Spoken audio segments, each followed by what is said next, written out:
Well, hey, welcome to Ugly Sweater Day here at L7 Advertising. We're just having a friendly competition to see whose sweater is the ugliest. Yeah? So what do you think? I think mine wins. Oh no. How about now? I'll light it up.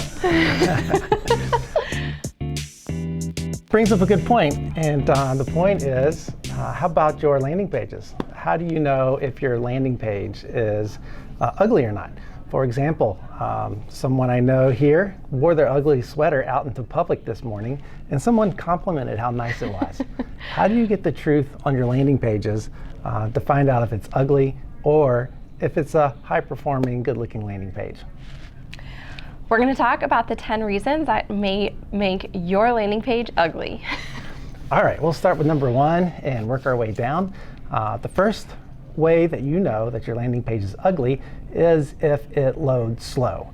If you go to your website and it takes a long time to load, and test it on mobile too, because mobile makes a big difference. A lot of traffic's coming from mobile. So the statistic says 53% of people will leave your landing page if it takes longer than 3 seconds to load, which is not much time. So go to Google Page Speed, put in your landing page URL, test it, and see how long it takes to load. Yeah. Number 2, it's dark and gloomy. Colors play a big part on landing pages, and there's a lot of debate. Psychologically, there's no doubt that colors play a part in both buttons, but also overall aesthetic of your landing page. Make sure it's bright, cheerful, and inviting to the user.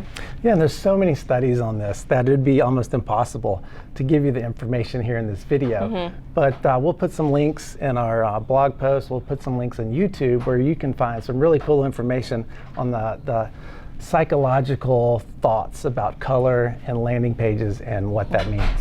Yeah. All right, the Moving number on. 3 thing to look at to see if your landing page is ugly is it crowded? You can take a look at your website, give it the 1 second judgment. Just take a look real quick when it loads. If your eye goes all over the place and there are links all over and there's images and there's all these different things crowded on the website, then the user's really not going to know what to focus on when they get there. So make sure it's a nice clean header. You've got all the most important information where it's focused in, and there's not a lot of other useless information around it. Next up, bad or too many, or worst of all, no call to action at all.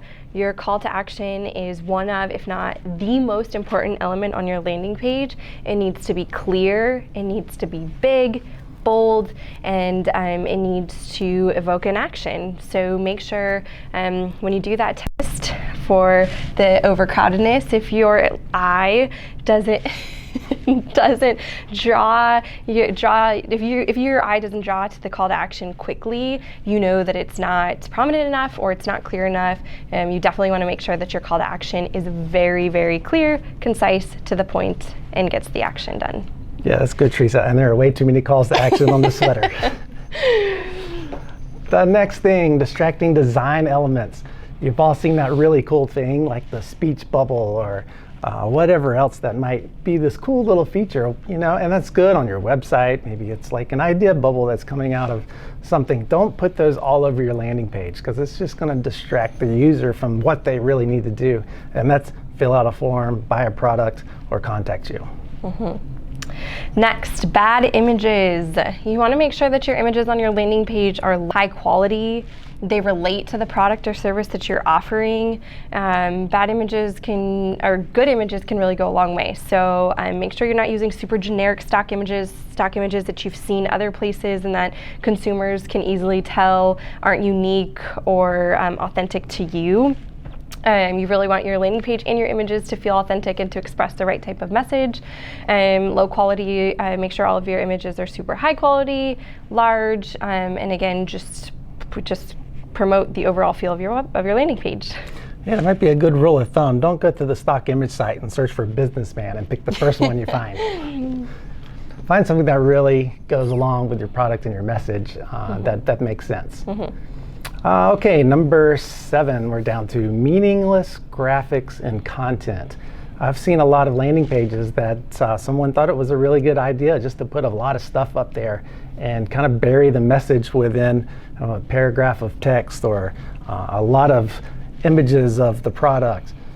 Just find, what is the most important thing. That goes back to a lot of these other ones being crowded, distracting design elements.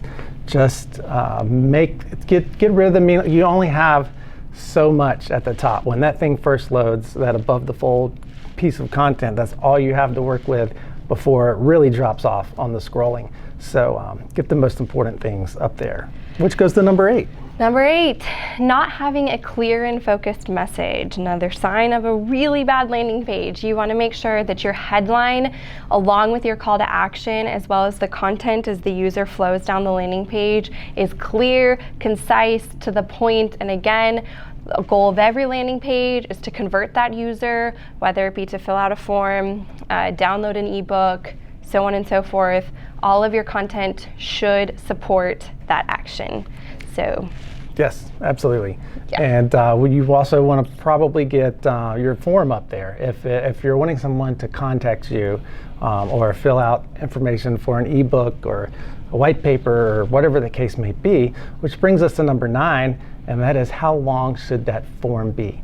There's a lot of statistics out there, and I'll give you those, but I'll first say it really only needs to be as long as it needs to be to get the minimum information that you need. Mm-hmm. If you're just emailing someone a white paper or a download or something like that, get the name so you can personalize that email, get the email, and that's it. That's 2 fields. If you're a service company and you need some basic information to reach out to that person, maybe you need the name, maybe you need the email, the phone number, and a little content area. That's 4 fields. So put in the minimum that you need for that person. The statistics say, and this is a statistic from HubSpot, that a 3-field form, this is tested on the same website, 3 fields had a 25% conversion rate, 3 to 5 fields had a 20% conversion rate, and 6+ had a 15% conversion rate. So if it takes a lot more effort for people to fill out the form, they're going to get frustrated and they're going to say, no, they want too much information. I'm not giving them all this. It's not worth it. And CAPTCHAs is another thing. You're going to get some spam, but I'd rather get 5 pieces of spam than miss that one person that had a hard time filling out the form because they couldn't figure out all those letters and number combinations. So leave the CAPTCHA off. If you get hundreds and hundreds of spam per day through your landing page, congratulations, you have a great landing page. But if you only get a couple, it's okay. You'd rather get those couple than miss out on a good lead. Good insight. And that brings us to number 10. The worst offense of all is to not have a landing page at all. That's really bad. It is bad. The worst thing you can do is send your user to your homepage. When you are marketing, you have a clear message and a very specific call to action that you want your user to engage with. A website is meant to address a lot of topics and a lot of different routes. A landing page is meant to address one. So we definitely recommend having a landing page. A landing page at all is better than none. Start small, add to it, watch your users, determine their, the flow that they take through the landing page, add relevant content, change out images, test, and retest, but always have a landing page in effect. And there you have it, 10 ways to tell if you have an ugly landing page. We'll be honest with you, and we'll tell you a lot less like this shirt. Thanks so much. We hope you guys enjoyed it, and we hope that we've taught you a little bit something. Go take a look at those landing pages and get at it. And we'll see you next time.